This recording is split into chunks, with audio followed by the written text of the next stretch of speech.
In a luxury mansion in Lekki, I was hired as a cleaner, but I quickly realized the house was already cleaning itself at midnight.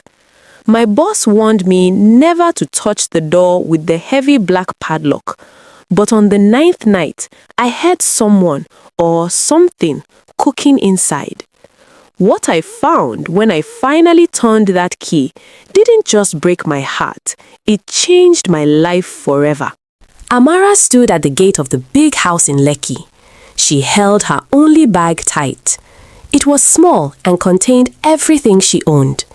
Her heart beat fast because her last boss had treated her badly.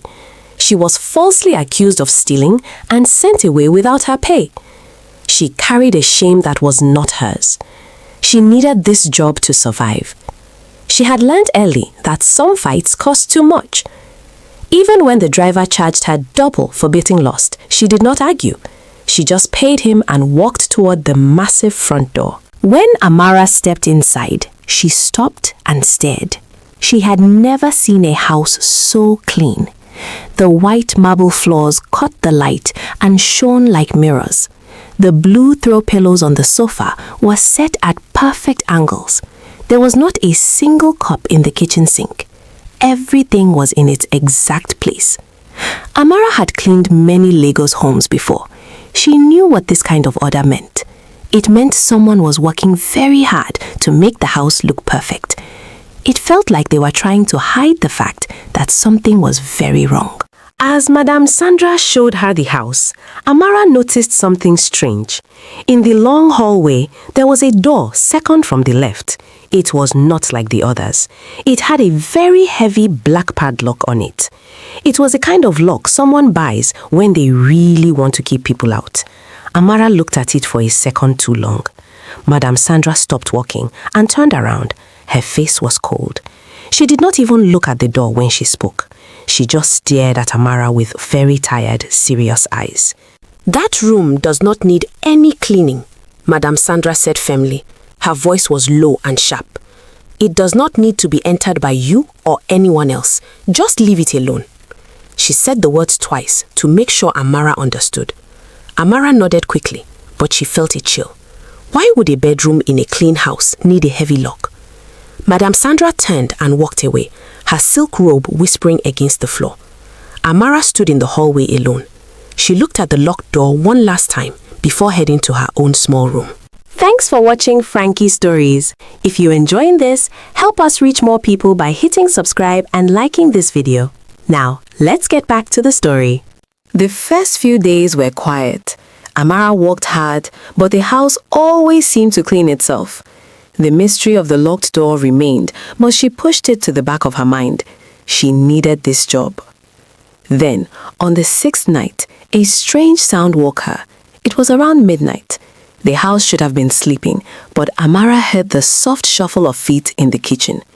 She thought it was Madame Sandra, but the movements were too rhythmic, too deliberate. She stayed in her bed, listening. Then, the smell arrived, a rich, savory aroma of palm oil and stockfish, filling the quiet night air. Amara slipped out of bed, careful not to make a sound. She crept down the hallway, the cool marble floor chilling her bare feet. The delicious smell grew stronger with every step. She reached the kitchen entrance and peered around the corner.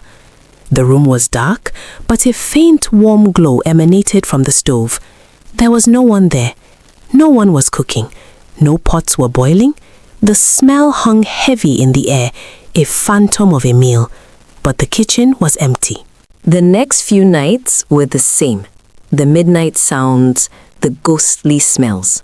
Amara was getting scared. On the 9th day, something new happened.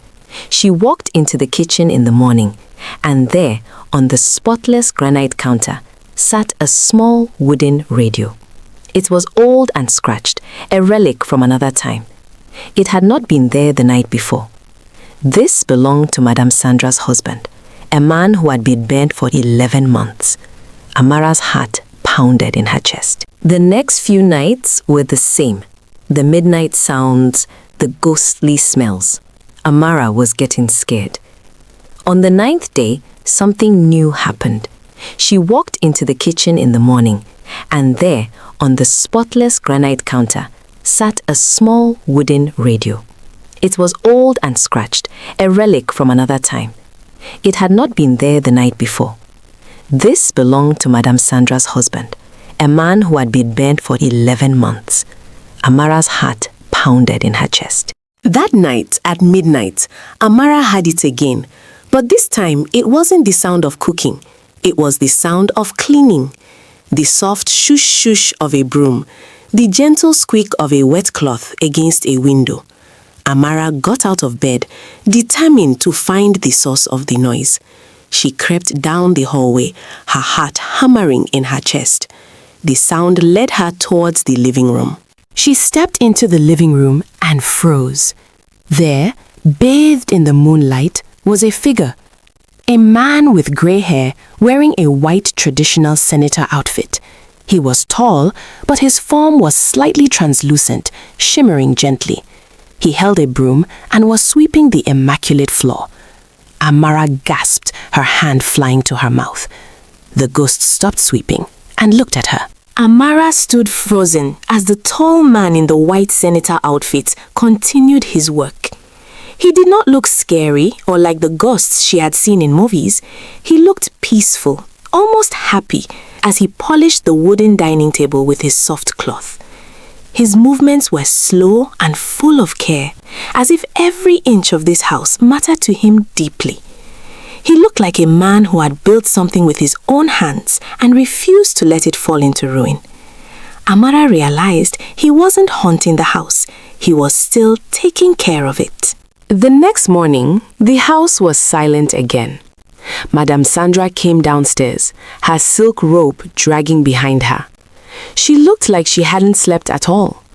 She walked straight to the kitchen and made coffee, ignoring the old wooden radio that had moved slightly on the counter. Amara watched her from the corner of her eye. She saw the way Madame Sandra's hand trembled when she touched the granite. The woman was living in a beautiful prison of her own making. She had locked that door to keep the pain inside, but the pain was everywhere. While Amara was dusting the high shelves in the hallway, she felt eyes on her. She turned around and saw the 11-year-old girl, Madame Sandra's daughter, standing near the staircase. The girl was quiet, her hair in 2 neat puffs, and she held a small doll tightly to her chest. She didn't look surprised by the strange things happening in the house. In fact, her eyes were wise, like she had been watching this ghostly routine for a very long time. She looked at Amara as if she was waiting for Amara to ask her the truth. That night, Amara did not hide in her room. She walked into the living room at midnight. The ghost was there again, adjusting the blue pillows on the sofa. Amara took a deep breath and spoke in a whisper. "Chief," she called out softly. The man stopped and turned his head. He didn't speak, but a warm smile spread across his face. He gestured toward the locked door in the hallway and then back to the kitchen. He seemed to be asking for help. He was tired of being the only one keeping the secrets of the house. The smell of cooking returned, stronger than ever before. It was the scent of a happy home, the rich aroma of toasted melon seeds and bitter leaf soup. Amara followed the scent to the kitchen door, which was slightly ajar. Inside, she saw the ghost standing by the stove, moving his hands as if he was stirring a large pot. There was no fire, and the stove was cold to the touch. Yet, the kitchen felt warm. It was the warmth of a man providing for his family, even though he no longer ate the food he prepared. Amara found the young girl, Tenny, sitting on the floor near the padlocked door. The girl was humming a low, familiar tune that matched the rhythm of the ghostly cleaning sounds. Tenny looked up at Amara with eyes that had seen too much for a child. "He doesn't want us to forget," Tenny whispered, clutching her doll.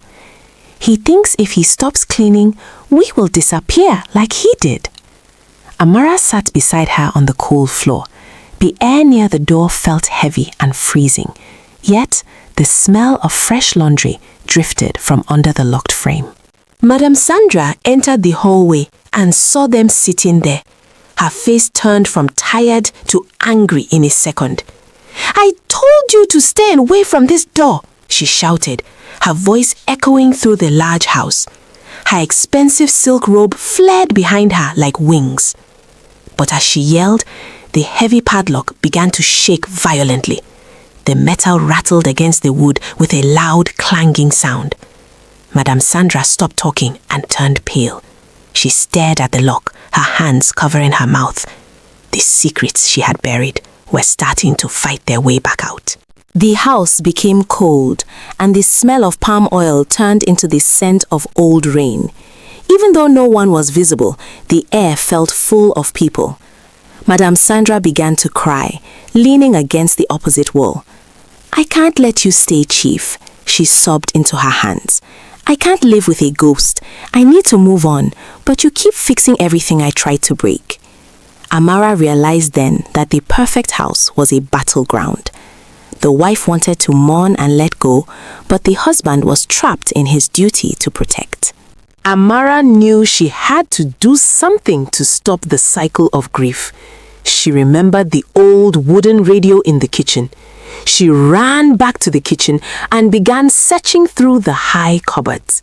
Hidden behind a stack of expensive plates, she found a small rusted tin.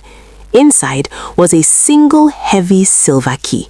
It felt freezing to the touch, as if it had been kept in a freezer for months. She knew exactly which door this key belonged to. It was time to see what Madame Sandra had worked so hard to keep hidden from the world. Amara walked back to the hallway, holding the key out like a shield. Tenny stood up and moved behind Amara, holding onto her yellow dress. Madame Sandra watched, her breath hitching in her throat, but she didn't try to stop her this time. Amara reached for the heavy black padlock. As the silver key slid into the hole, the ghost of the chief appeared clearly beside her. He wasn't sweeping or cooking now. He was just standing still, his hand resting gently over Amara's on the lock.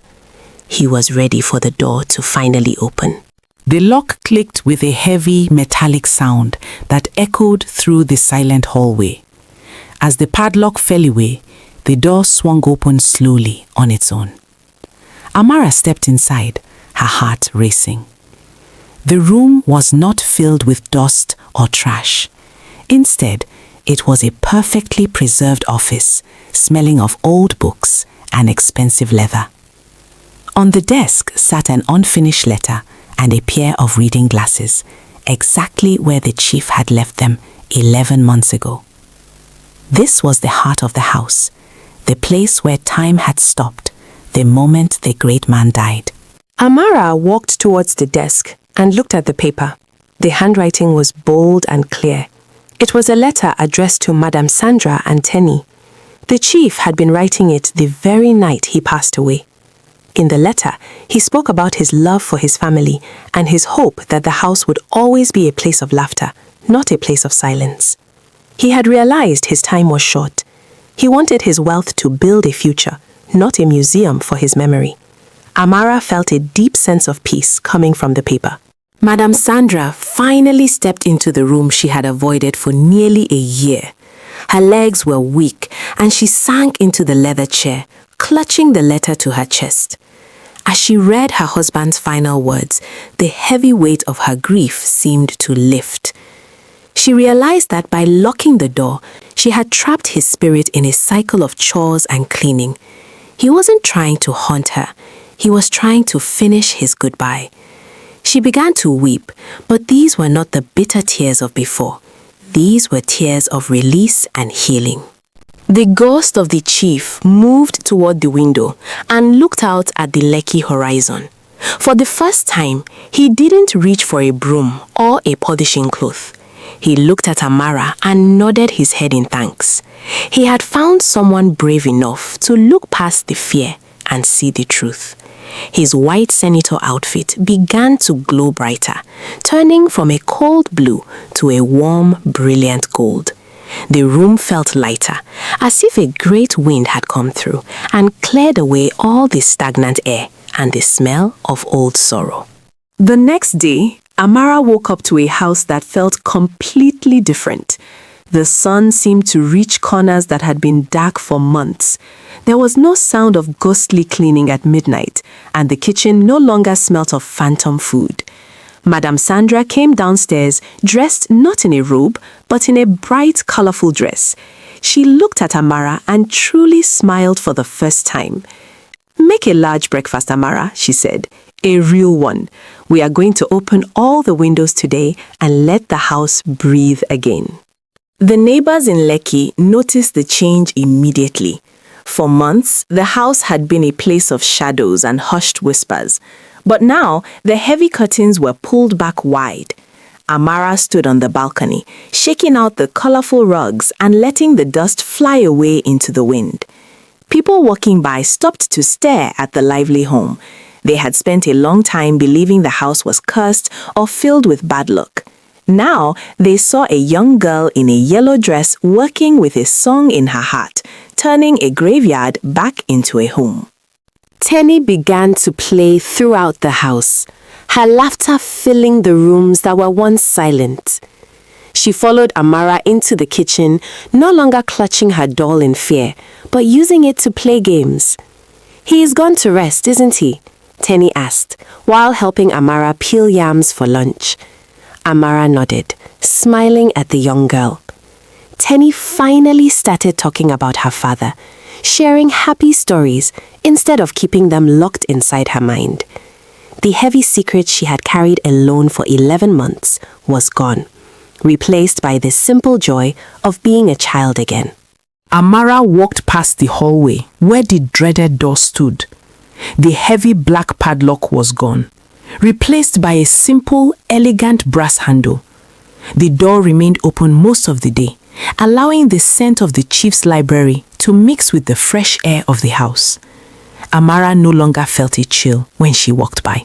Instead, she felt a sense of pride. She had arrived as a broken girl with a small bag and a heavy heart, but she had become the person who saved a family from their own shadows. She belonged here now. One evening, Madame Sandra called Amara into the living room. She was looking at a photograph of her husband, but she wasn't crying. She looked at Amara and held her hands. "You did more than clean my floors, Amara," she said softly. "You saw what I was too afraid to see. You helped us say goodbye." She handed Amara an envelope. It was not just her salary, but a gift to help Amara start the school program she had always dreamed of. Amara realized that by helping the ghost find peace, she had found her own future. Amara stood at the gate where she had first arrived. Her bag was no longer her only possession. She had a new family and a new path. She looked back at the house one last time. In the upstairs window, she thought she saw a faint golden shimmer, as if the chief was giving a final wave of approval. The house was perfect once more, but not because it was spotless. It was perfect because it was full of life, truth, and love. Amara turned and walked toward her future, leaving the ghosts behind in peace.